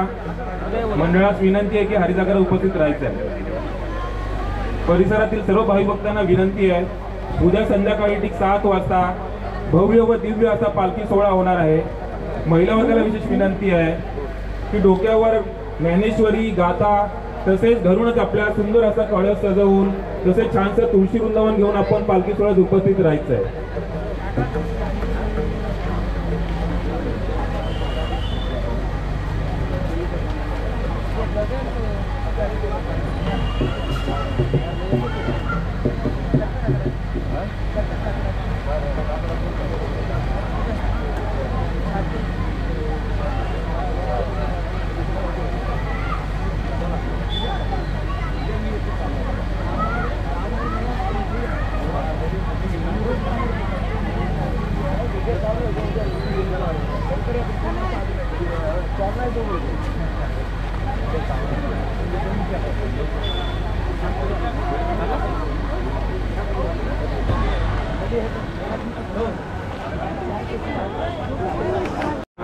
बोला.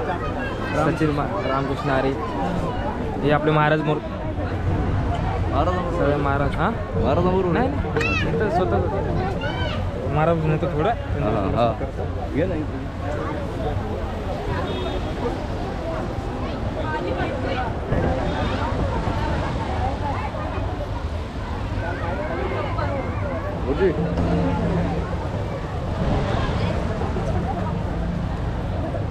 महाराज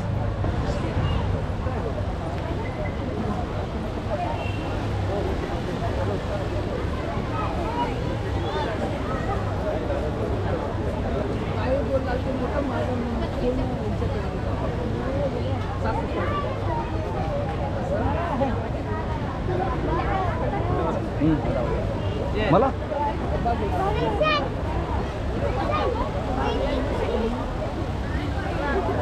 हॅलो